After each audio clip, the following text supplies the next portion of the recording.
Well, thank you both. Appreciate it. I actually wanted to start with you, Lieutenant Governor. Can you just sort of describe for me your dynamic together as a team? Okay. Thank you, Kim. So I was just talking this morning about this. It's like we're learning to dance, right? It's like when you're dancing, we're just getting to learn how the other partner goes about. So that's what we're doing right now. I think it's going great. We have a lot of similarities in our positions. And I think we both have similar personality, that we like things calm and no drama. So I think that helps a lot. Governor, what was the moment that you knew that she was going to be your lieutenant governor? Well, first, if Sabina can help me dance, my wife Susan will be very happy. No, I think that it was a process, and we were very clear that we hadn't made a decision until I did the final interviews, and that's true. But Sabina, like I said, she's an inspirational story, right? It's our story. It's my family story. It's her family story. So I think that she brings that really to the table, but also the fact that she's interested in the same things as small business or municipal leadership. She's got a great deal of experience in local government. Local government's very important to us. Just look what we've done in terms of the vaccinations, bringing in local government. So I think that with that, Sabina, really hit the pieces that I think is going to be really important to the state of Rhode Island, and important to our office, in my office, to make sure that we're doing the very best by the people who live in the state. I have some coronavirus-related questions. On Thursday, at last week's briefing, you and Tom McCarthy talked about sort of meeting people where they're at with vaccines. When it comes to the mass vaccination sites, particularly the one at the Dunkin' Donuts Center, especially with the convention center now, the hospital there being decommissioned, when do you expect those mass vaccination sites, again, particularly the one at the Dunk, to be closed down so that we can start having events there again?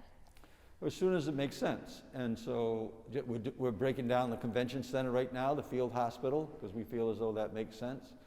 And then I would say that, and we're already starting to do this, we'll be on site at Amgen this week. We're going to be on site at Electric Boat this week. We're starting to get on site at the high schools this week, along with the universities and our colleges. So we are going to be taking it to where people are. And we did that this weekend on Broad Street. We did a great community angel event where we had a combination of food, picking up the litter, testing and vaccinations right there. So yeah, this is going to be really good, because as we started the process when I became governor, we went to the municipalities and did real grassroots on the 75 and older and the 65 and older. Then we did the teachers. So we've already started talking to the municipal leaders about gearing up to kind of make sure that those last 140,000 shots are done right on the local level. Do you think those mass vaccination sites will be closed by the fall? I would expect. I mean, right now, I believe that the FEMA dollars will go till the end of September. But I would expect that we're going to be at a very high percentage of people who are vaccinated, and a plan in terms of the students and by the fall. So I would expect that would be the case. You mentioned you will have vaccination sites at high schools potentially as soon as this week. Does that mean that kids can get vaccines at their schools by Friday?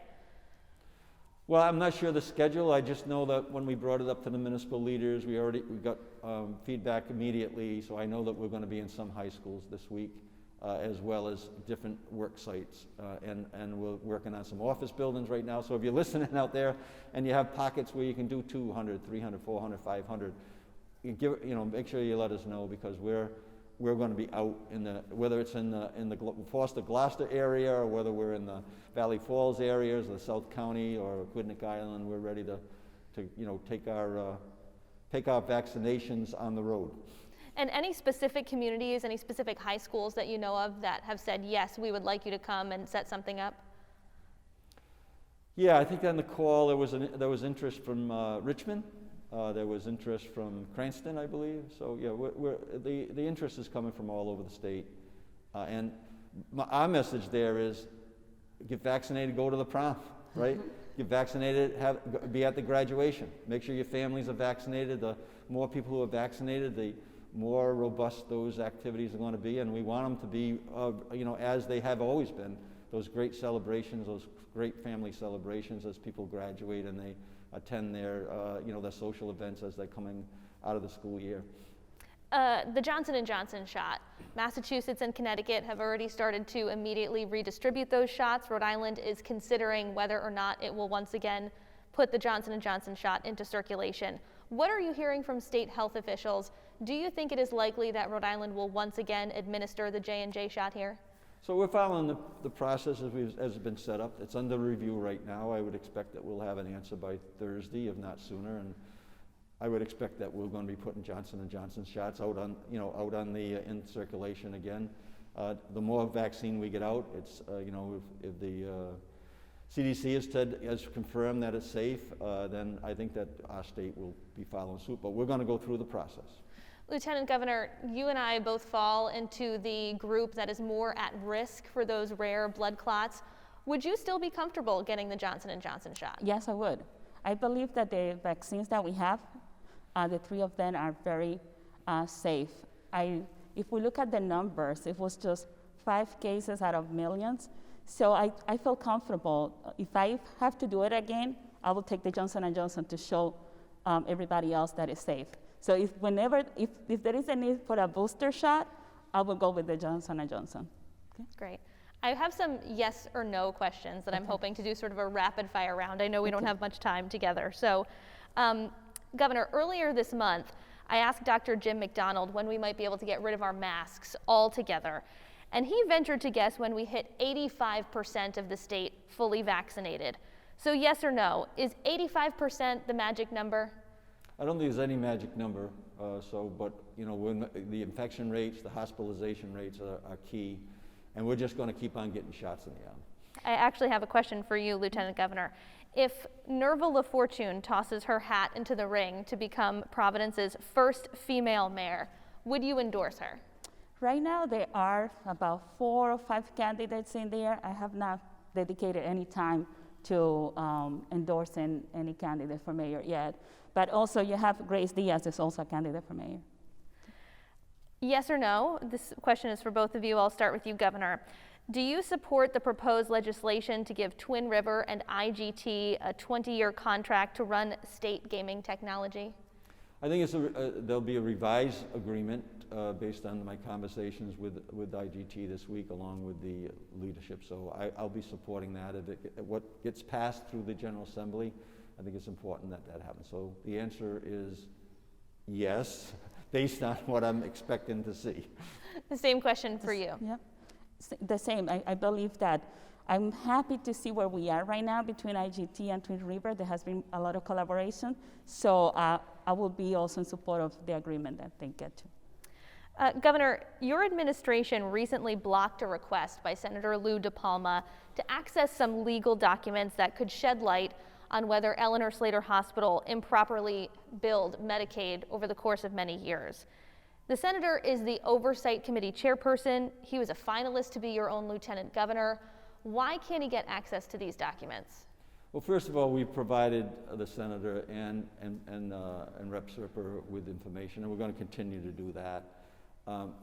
If there's a client privilege, attorney-client privilege, we're going to be careful on that. We're not going to open up the state to any particular legal issues. But I can tell you that the information that we're getting is going to be provided, and it has been provided to a great deal of information has been provided. We're just still trying to search out the answers and to the questions that are being asked so that we can actually come up with the solutions. That's our plan. But would those legal documents being provided to the Senate Oversight Committee help get those answers?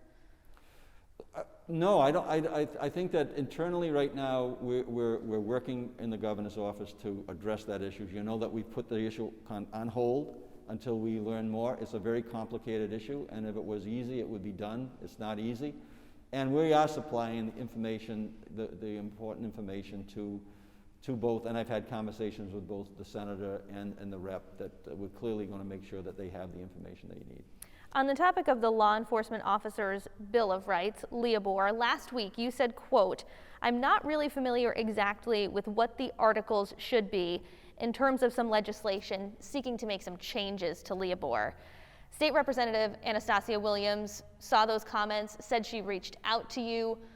Did you end up speaking with her? And if so, what did you take away from that conversation with her? So I haven't spoken to the rep since that press conference, but I clearly stated that I would support changes in the Bill of Rights. Being a former mayor, I understand that in order to make sure that we hold police officers accountable, and I said we should hold them accountable. So when that legislation gets to my desk, I'm prepared to sign it. Any specific changes since last Tuesday, when you were asked about this, that you think would be particularly important for Leopold? No, like I said, we'll review it when it gets to my desk. I think that the Rep. Williams is on the right track to make sure that that there are adjustments that are made to the Bill of Rights, and when they get through the whole process, it'll get debated and it'll get decided, and they'll create the bill that they feel is appropriate. I think that I think I'll be signing a bill, and so I think that's the most important issue. Let it work its way through the General Assembly. A little bit later this afternoon, we're speaking at around 11 o'clock, the Census Bureau is going to release data about state populations that would be then used to determine the number of congressional seats that we have. Rhode Island is potentially at risk of losing a congressional seat because of our stagnant population. How big of a loss would it be to only have one representative in the House?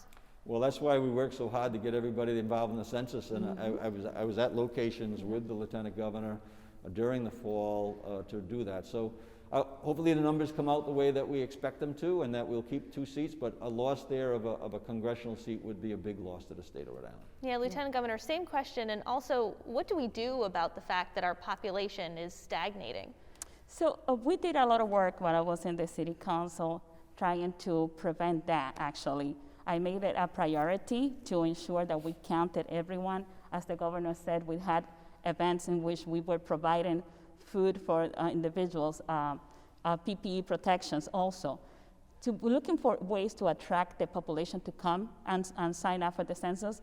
And there was a lot of, I was getting pushback, like, why are you making this a priority? I understand that it's important for us to maintain the 2 seats at the federal government representing the state of Rhode Island, because there's 2 voices advocating for us.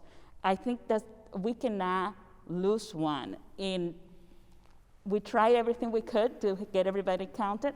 I'm so looking forward, crossing my fingers, to the news that's going to come out of the census. But I'm hoping that all the work that we did is going to pay off. Yeah. We were talking about this a little bit before we started recording. COVID shots are now available for all adults, and we know pretty much when we're going to be fully reopened. So how much longer are you planning to conduct the weekly coronavirus press briefing? Well, as long as it makes sense. And we'll continue, the Lieutenant Governor and I will do bi-weekly joint press conferences on Tuesdays. And we'll take a real close look at this as we approach Memorial Day, but I would expect at least through the month of May. So by Memorial Day, we might be able to have, maybe a monthly update, or? Yeah, I think that's where you're headed. I don't think you just shut off the faucet completely, so we'll review where we are. We're anticipating, last week the state of Rhode Island received 50,000 additional doses because we were positioned to give more shots in the arm. It appears as though it slowed down because of the appointment rates, but we put more shots in the arm last week than any week that we've had, that we've been doing vaccinations. So as long as that pace keeps on going, and as you talked about earlier, that we get out to sites and we get people really engaged, we're going to see a different summer. Like I said, music in Newport, 4th of July parades, and a Mother's Day in 2 weeks, right? Yes. I know we're reaching the end of our time, so I have a question for both of you. Can you tell me something that Rhode Islanders might not know about your colleague? So, Governor, we'll start with you. That's unfair. You're giving her time to think. Right? Well, I gave her the first question, so. No, I think that what I've been saying is really, really important. That Sabina has been very involved with issues that are important to the state of Rhode Island. I'm not surprised by anything. I know that she's got a good family, and her dad was involved in politics. I think maybe people might not know that. I think he was a former mayor in the Dominican. Yeah. So a good family that with really community, community roots to do the community's work, to do the people's business.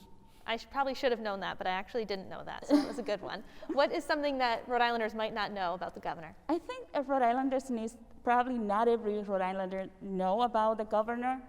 The governor is a good person that wants to do the right thing. You know, here in politics, it's so easy to be very cynical, and I wish that everybody get to see up close and personal the good person that he is and how he's fighting for Rhode Islander every day.